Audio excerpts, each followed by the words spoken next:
찬송가 515장 찬양들이 힘으로써 새벽 기도회를 시작하겠습니다. 찬송가 515장입니다. 눈을 들어 하늘 보라. 어지러운 세상 중에 곳곳마다 상한 영의 탄식 소리 들려온다. 빛을 잃은 많은 사람, 길을 잃고 헤매이며 당자처럼 기지나니 믿는 자여 이할고. 눈을 들어 하늘 보라. 어두워진 세상 중에 외치는 자만 겁많은 생명수는 말랐어라. 죄를 대속하신 주님, 선한 일꾼 찾으시나. 대답하리 어디 있나. 믿는 자여 이할고. 눈을 들어 하늘 보라.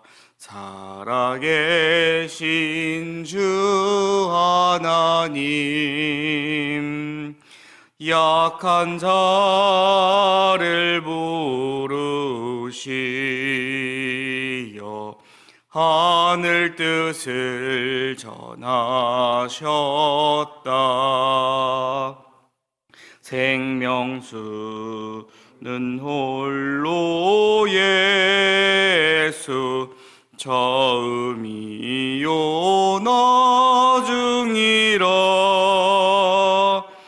주님 너를 부르신다.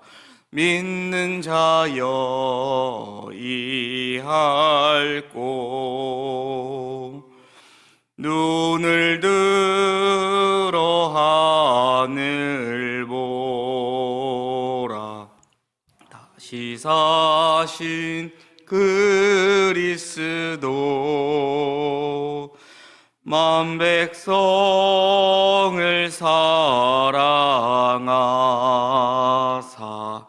오래 참고 기다리네. 인내하신 우리 구주, 의의 심판하시는 날 곧 가까이 임하는데 믿는 자여 이할고.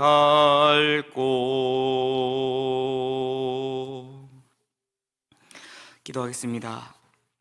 사랑의 하나님 아버지, 오늘도 저희에게 좋은 아침을 주시고 하나님이 창조하신 아름다운 세상 속에서 주님이 허락하신 능력과 은혜로 하루를 시작하게 하여 주심에 감사를 드립니다. 우리가 살아가는 세상이 어둡고 고난이 찾아올지라도 오늘 하루도 주님과 동행하며 믿음의 삶을 들게 하여 주시옵소서. 사랑의 하나님 아버지, 온 마음과 정성을 다하여 하나님을 사랑하며 예수 그리스도 안에서 거하기를 원하지만 우리들의 연약함으로 그리스도인의 모습으로 온전하지 못함을 용서하여 주시옵소서. 우리에게 있는 죄성과 육신의 연약함으로 주님의 말씀에 순종하지 못하고 자신을 의지하려 했던 우리의 어리석음을 고백합니다. 우리를 긍휼히 여기셔서 용서하시고 주님과 동행하는 거룩한 그리스도인이 될 수 있도록 인도하여 주시옵소서. 말라기 말씀을 통하여 우리에게 전하시는, 우리에게 경고하시는 하나님의 음성을 우리가 깨달아 알게 하시며 우리가 이 땅 가운데에 참된 주님께서 택하신 제사장의 삶을 살아가게 하여 주시옵소서. 하나님, 지금도 멈추지 않고 계속되는 저 우크라이나의 전쟁의 소식을 듣습니다. 많은 피해자들이 발생하였고 수많은 난민이 발생하는 가운데 있습니다. 참혹한 전쟁의 현실을 바라보며 우리가 두려운 마음을 감출 수 없습니다. 하나님, 속히 전쟁이 그치게 하여 주시고 그 땅 가운데 하나님의 섭리가 임하게 하여 주시옵소서. 그 땅 가운데 전쟁이 그치며 하나님 주시는 평화가 넘쳐나게 하여 주시옵소서. 하나님, 이 나라 이 민족을 위하여 간구합니다. 새로운 정부의 출범을 앞두고 있지만 우리가 여전히 이 나라 가운데 어지럽고 어려운 상황을 마주하고 있습니다. 남북 간의 문제로 인하여 우리가 한반도의 평화를 위하여 더욱 기도하게 하여 주시옵소서. 여전히 종식되지 않고 있는, 감소세에 있지만 우리가 여전히 염려하고 있는 이 코로나 감염병의 확진자 수가 이제 계속 줄어들고 있지만 우리가 여전히 이를 위하여 기도하고 이 감염병이 완전히 종식될 수 있도록 하나님의 은혜를 베풀어 주시옵소서. 정치, 경제, 외교 등 우리가 해결하지 못하고 있는 수많은 문제들도 당면하고 있습니다. 하나님, 우리가 이를 위하여 기도할 때 역사하시는 하나님을 바라보게 하여 주시옵소서. 하나님의 섭리 가운데 이러한 문제들이 해결될 수 있음을 고백하며 우리가 믿음으로 기도하게 하여 주시옵소서.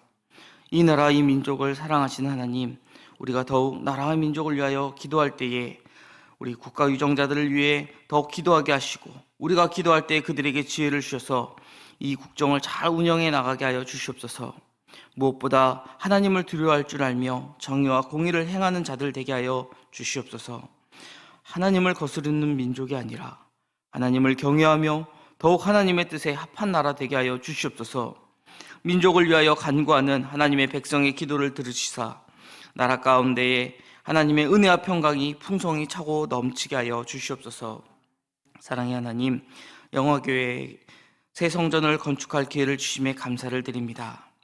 이제 설계를 마치고 허가를 받는 행정적인 절차를 진행하는 가운데 있습니다. 하나님의 은혜 가운데 건축 허가와 지하 안정 평가 등 모든 행정적인 절차를 잘 마치고 건축이 시작될 수 있도록 인도하여 주시옵소서. 온 성도가 한 마음으로 기도할 때에 우리 눈에 비록 보이지 않지만 하나님이 필요한 적재적소에서 역사하심을 우리가 깨달아 알게 하여 주시옵소서. 이 모든 일정을 주님께서 주관하여 주시고 하나님께서 하셨음을 고백하게 하여 주시옵소서. 하나님, 우리가 서로 사랑함으로 사랑이 넘치는 교회 되게 하여 주시옵소서. 주의 사랑을 전함으로 전도하는 교회가 되게 하여 주시옵소서.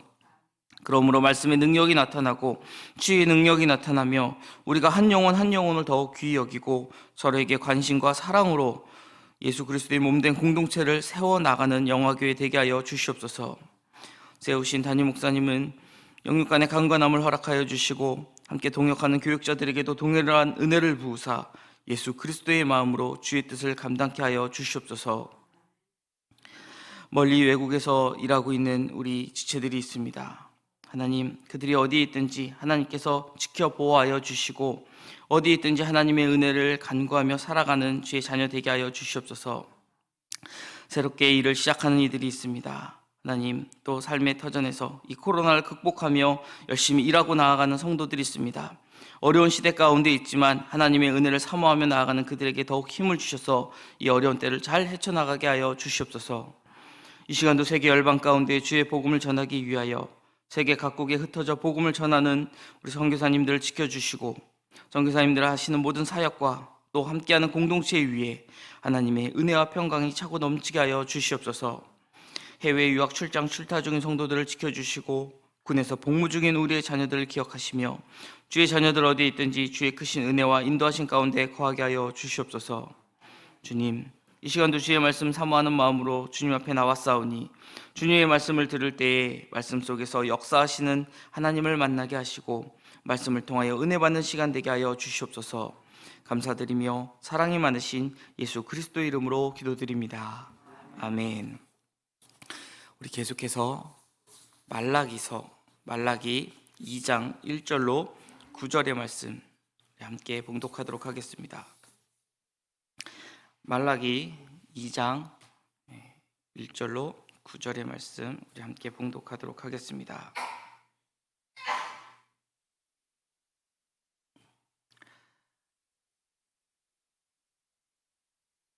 말라기 2장 1절로 9절입니다. 이제 저와 한 목소리로 봉독하도록 하겠습니다.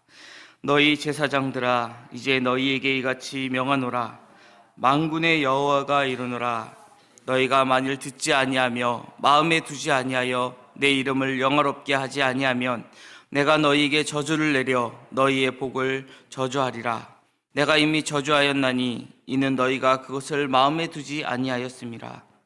보라, 내가 너희의 자손을 꾸짖을 것이요 똥 곧 너희 절기의 희생의 똥을 너희 얼굴에 바를 것이라. 너희가 그것과 함께 제하여 버림을 당하리라. 만군의 여호와가 이르노라. 내가 이 명령을 너희에게 내린 것은 레위와 세운 나의 언약이 항상 있게 하려 함인 줄을 너희가 알리라. 레위와 세운 나의 언약은 생명과 평강의 언약이라. 내가 준 것은 그로 경외하게 하려 함이라. 그가 나를 경외하고 내 이름을 두려워하였으며 그의 입에는 진리의 법이 있었고 그의 입술에는 불의함이 없었으며 그가 화평함과 정직함으로 나와 동행하며 많은 사람들을 돌이켜 죄악에서 떠나게 하였느니라. 제사장의 입술은 지식을 지켜야 하겠고 사람들은 그의 입에서 율법을 구하게 되어야 할 것이니 제사장은 만군의 여호와의 사자가 됨이거늘 너희는 옳은 길에서 떠나 많은 사람을 율법에 거스르게 하는도다. 나 만군의 여호와가 이르노니 너희가 레위의 언약을 깨뜨렸느니라. 너희가 내 길을 지키지 아니하고 율법을 행할 때에 사람에게 치우치게 하였으므로 나도 너희로 하여금 모든 백성 앞에서 멸시와 천대를 당하게 하였느니라 하시니라. 아멘. 오늘 본문은 앞선 우리가 주일 봤었던 본문 1장 6절에서 14절의 본문, 우리가 부정한 제물로 여호와를 하나님을 모독한 제사장 등이 범죄한 것에 대한 지적과 이 저주를 내리시겠다 경고하는 내용에 이어서 레위 언약의 존속의 과정에서 타락한 제사장들을 향해 이 저주의 경고의 내용을 담고 있는 본문입니다. 하나님의 사랑과 언약은 영원하지만 그 사랑을 받기 위해서는 올바른 제사를 드려야 하고 또 그렇지 않으면 이스라엘은 버려지고 이방 민족이 하나님의 백성이 되리라고 경고하고 있습니다. 이제 이스라엘 제사장들을 향한 최후 통첩이 계속해서 전해지고 있습니다. 우리 본문 먼저 1절에서 3절을 보시면 하나님의 책망에도 불구하고 제사장들이 하나님의 말씀에 순종하지 아니하고 하나님을 섬기며 영화롭게 해야 할 그들의 직무를 성실하게 감당하지 못할 경우 그들에게 주신 복을 바꾸어 도리어 저주가 되게 하며 그들과 그들의 자손들로 하여금 수치와 멸절을 당하게 할 것이라고 엄히 경고하고 계십니다. 또 계속해서 2절을 보시면 하나님은 제사장들이 돌이키지 않는다면 너희의 복을 저주하리라 라고 말씀하십니다. 너희의 복을 저주하리라. 제사장들의 복이 무엇입니까? 아마 제사장들의 복은 제사를 주관하는 그 특권을 의미할 것입니다. 이스라엘 백성 가운데에 아무나 제사를 드리지 못하게 하나님께서는 율법을 통하여 제정하셨습니다. 모세 때의 이후에는 아무나 자기가 원하는 대로 제사를 못 드리게 되었다라는 것이죠. 우리가 아브라함 때에는 누구나가 제사를 드렸습니다. 아브라함도 거처를 옮기는 곳마다 제단을 쌓고 하나님 앞에 제사를 드렸지만 이제 출애굽하여 하나님께서 시내산에서 그들에게 율법을 주신 이후에는 특별히 하나님께서 택하신 제사장들만 이 제사를 주관할 수 있었다라는 것이죠. 그들이 계속 합당한 제사를 드리지 않는다면 그 지위와 특권 자체가 저주거리가 된다라는 것입니다. 하나님은 제사장들이 행하는 일을 빗대어 심판을 선포하십니다. 우리가 레위기를 보면 제사 드릴 때에 제물의 내장 안에 있는 그 배설물, 똥을 성전 바깥에 가져다 버리라고 기록되어 있는 것을 확인할 수가 있습니다. 그것은 제단을 더럽히는 것으로 여겨졌기 때문에 내어 버리라라고 하셨던 것이죠. 그런데 하나님은 제사장들의 얼굴에 그 희생 제물의 똥을 발라서 그들도 같이 내버리겠다라고 3절에 말씀하고 계십니다. 제사장이야말로 제물의 똥보다 성전을 더 더럽히고 있다는 하나님의 엄중한 질책을 우리가 보고 있는 것입니다. 우리의 예배와 삶이 주님 앞에서 온전하지 못하다고 한다면 우리도 더러운 것으로 여겨져 버려질 수 있다는 경각심을 가져야 할 것입니다. 또 4절에서 6절 말씀을 보면 하나님께서 앞선 명령을 제사장들에게 주신 그 목적을 진술하고 제사장들의 영원한 이상적 원형으로서 레위인의 모습을 제시하고 있는 내용이 기록되어 있습니다.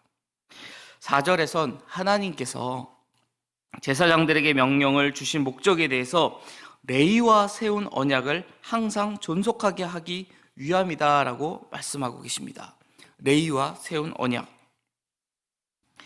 이것은 현재의 제사장들이 하나님의 명령에 불순종할 경우 레위의 언약을 완전히 폐하실 수 있다라는 의미의 말씀은 아닙니다. 그들이 끝까지 하나님의 명령에 복종하지 않을 경우 그들에게 저주의 심판을 내려서라도 그들이 돌아오게 함으로써 언약을 존속시키겠다라는 강력한 의지의 표명인 것입니다. 우리가 자녀를 기르다 보면 가끔 자녀가 부모의 마음을 아프게 할 때가 있죠. 그럴 때 부모님은 회초리를 듭니다.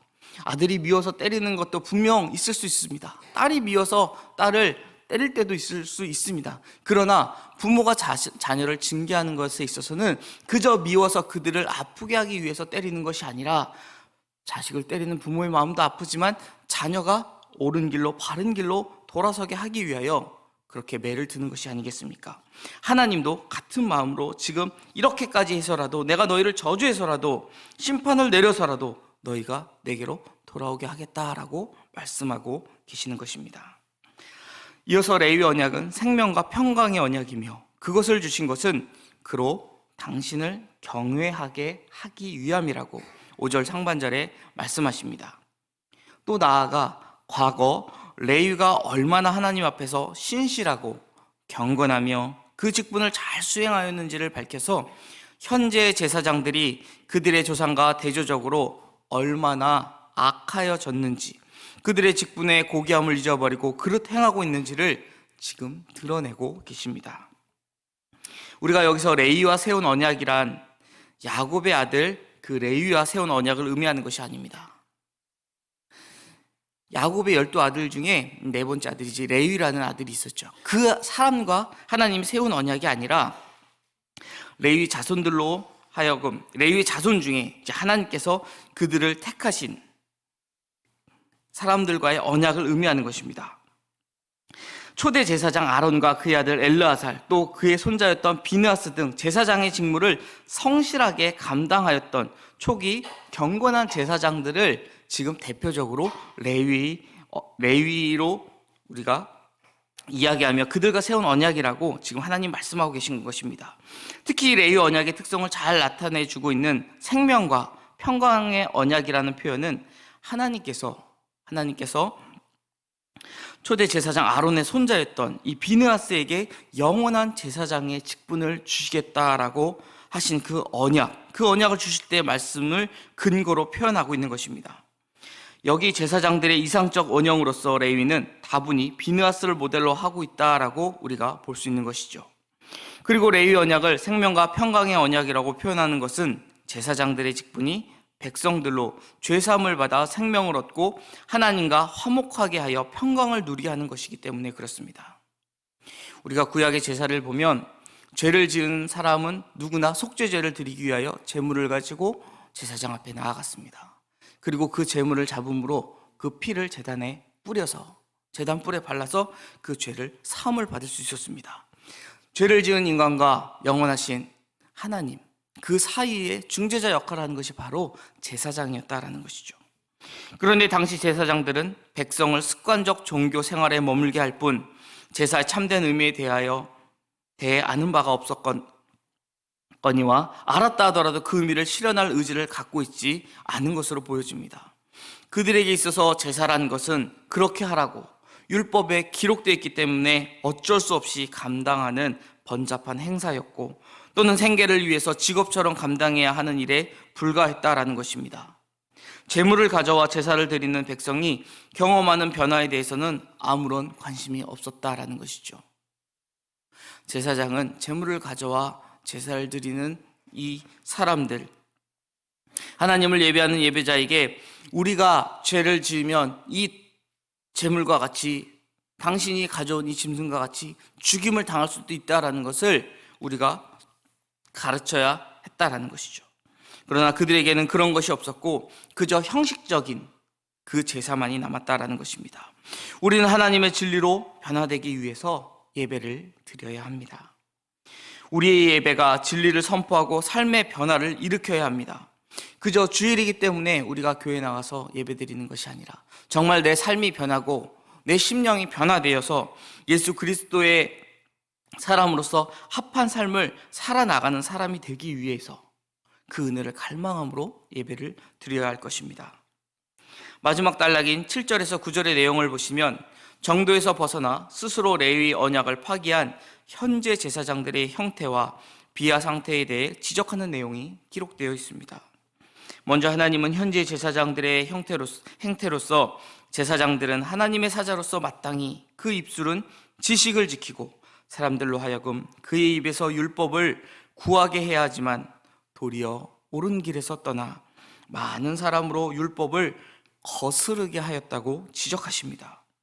그리고 그 결과 하나님도 그들로 하여금 백성들 앞에서 멸시와 천대를 당하게 하셨다고 9절에 말씀하십니다. 백성들로부터 존경을 받아야 할 위치에 있었던 제사장들이 타락함으로 말미암아 당시 백성들에 의해 도리어 멸시의 대상이 되었음을 아주 잘 나타내고 있는 본문입니다. 이는 그들이 마땅히 경외해야 할 하나님을 멸시한 결과였다라는 것이죠. 하나님께서는 당신을 존중히 여기는 자를 존중히 여기고 당신을 멸시하는 자를 경멸하시는 분이심을 사무엘상 2장 30절에 이미 말씀하셨습니다. 우리가 이 시대 가운데에 많은 사람들이 그리스도인을 비난하는 것을 볼 수 있습니다. 왜 그리스도인들이 비난을 받게 되었습니까? 바로 이 본문 가운데 그 원인을 찾을 수 있습니다. 그리스도인들이 참된 예배를 드리고 정말 하나님을 바라보며 나아갔다라고 한다면 그 어떤 누구도 하나님을 믿고 예수 그리스도를 믿는 우리에게 손가락질을 하지 못하였을 것입니다. 그들이 그리스도를 믿는 그리스도인들을 손가락질하는 것은 그들은 예수 그리스도를 믿는, 예수를 믿는 자들에게 기대하는 기대 심리가 있기 때문에 또한 그렇습니다. 그 기대만큼도 하지 못하였기 때문에 우리가 지금 이 제사장들처럼 멸시를 받는 것은 아닌가, 우리의 삶을 또한 돌아볼 필요가 있습니다. 하나님께서 제사장을 세우신 이유, 그들이 여호와의 사자로서 사람들에게 제사의 의미를 설명하고 율법을 가르쳐 지키게 하라라는 것이 7절에 기록되어 있습니다. 그러나 8절에 그들은 오히려 율법을 어기게 했다라고 기록하고 있습니다. 제사를 통해 죄사함을 선포했으면 다시는 죄를 짓지 말라고 가르쳐야 하는데 마치 면죄부를 팔듯이 용서를 선포할 뿐 죄에서 떠나야만 한다고 가르치지 않으니 제사의 본질이 훼손될 수밖에 없었던 것입니다.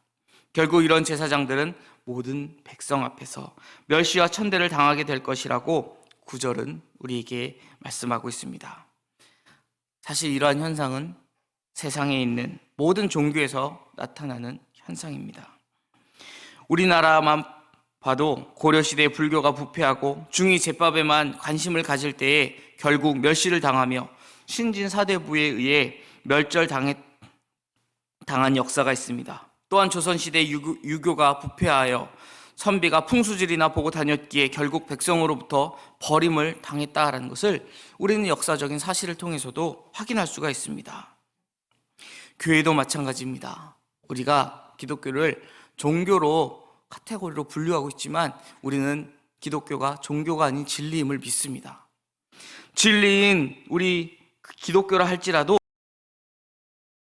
바로 서지 않는다면 하나님과 사람들로부터 버림을 받고 멸시를 당하게 될 것이라는 것을 우리는 기억해야 할 것입니다. 그렇다면 누가 바로 서야 하겠습니까? 이 말라기의 말씀이 제사장과 레위인들에 대한 말씀이라고 해서 이 시대를 살아가는 목회자들만을 대상으로 하는 말씀이 아닌 것입니다. 신약성경 베드로전서 2장 9절을 보면 그러나 너희는 택하신 족속이요 왕같은 제사장들이요 이렇게 말씀하고 계십니다. 너희는이라고 지칭하고 있습니다. 특정인을 지목하지 않고 너희는이라고 하는 것은 예수 그리스도를 믿고 있는 모든 이들, 지금 베드로전서의 이 말씀을 듣고 있는 모든 기독교인들에게 지금 말씀하고 있는 것입니다. 그들 모두가 택하신 족속이며 왕같은 제사장들이라는 것입니다. 오늘 우리는 구약시대의 레위 제사장들처럼 하나님께서 당신을 섬기며 사람들로 그 입에서 진리를 구하게 하기 위해서 세우신 제사장이라는 것이죠. 우리는 이것을 기억해야 합니다. 그러므로 우리는 우리의 직분에 대해서 소명의식을 가지고 하나님을 잘 섬기며 영화롭게 하고 사람들로 진리의 말씀을 따라 바른 길로 행하게 해야 하는 것입니다. 특히 우리는 이 생명과 평강을 누리게 해야 할 것입니다. 우리의 영원한 대제사장이신 주님께서 우리 앞에서 이에 대하여 확실하게 모범을 보여주셨습니다. 우리는 주님이 보여주신 그 본을 따라 하나님 앞에서 우리에게 주어진 제사장의 직분을 성실히 감당해야 할 것입니다. 제사장의 직분은 예배를 집례하는 것에 그치는 직분이 아닙니다. 성경에서 제사장 직분에 대해 우리가 살펴보면 레위 지파 중에서도 아론의 후손들에게만 주어진 직분이었습니다. 레위 지파도 다른 지파들 중에 구별되어 제사장들을 도와 하나님의 일을 감당하였습니다. 하나님은 이렇게 구별된 레위 지파와 생명과 평강의 언약을 맺으신 이유가 그들을 통해 온 백성이 하나님을 경외하게 하기 위해서라고 말씀하셨습니다. 이 땅 가운데의 복음을 우리가 믿고 또 그 복음을 받은 우리가 하나님 앞에 택함 받은 이 레위 지파이며 또한 제사장들입니다. 그렇게 우리는 제사장과 레위인들이 복음을 먼저 받은 또 모든 그리스도인이 구약 시대의 제사장과 레위인들이 백성의 죄를 속하는 제사를 담당하고 하나님의 진리를 가르침으로 생명과 평강의 언약을 지킨 것처럼 제사장 직분을 받은 우리 성도는 삶으로 영적 예배, 산 제사를 드리고 평화의 복음을 세상에 전함으로 사람들이 사죄의 은총을 받고 영생과 평강을 누리게 해야 하는 것입니다. 말라기 시대의 제사장들이 하나님의 언약을 어기고 타락해서 하나님께서 그들에게 복을 저주하신 것을 기억한다면 이 시대의 모든 성도들은 제사장으로서 부르시고 맡기신 하나님의 사명을 기억하여 영과 진리로 예배드림으로써 예배에 성공하며 맡기신 복음을 전함으로 죽어가는 영혼을 하나님께로 인도하여 구원의 복을 전하는 삶을 살아가야 할 것입니다. 하나님께서 우리를 이 시대 가운데 제사장으로 부르셨습니다. 우리의 삶을 통해서, 우리의 예배를 통해서 이 복음을 전하여 아직 하나님과 그 관계가 단절되어 있는 죽을 수밖에 없는 그 영혼들에게 하나님의 이 복음의 말씀을 선포함으로 그들이 하나님께로 회개하고 돌아와 영생을 누릴 수 있도록 이 복음을 전하며 살아가는 저와 여러분이 되시기를 주님의 이름으로 축원드립니다. 기도하겠습니다.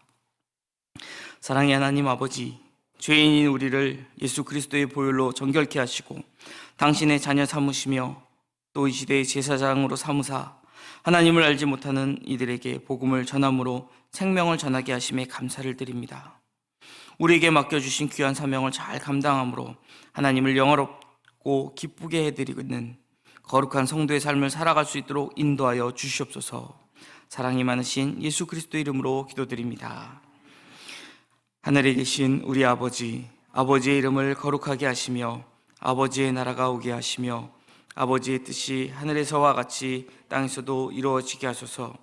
오늘 우리에게 일용할 양식을 주시고 우리가 우리에게 잘못한 사람을 용서하여 준 것 같이 우리 죄를 용서하여 주시고 우리를 시험에 빠지지 않게 하시고 악에서 구하소서. 나라와 권능과 영광이 영원히 아버지의 것입니다. 아멘.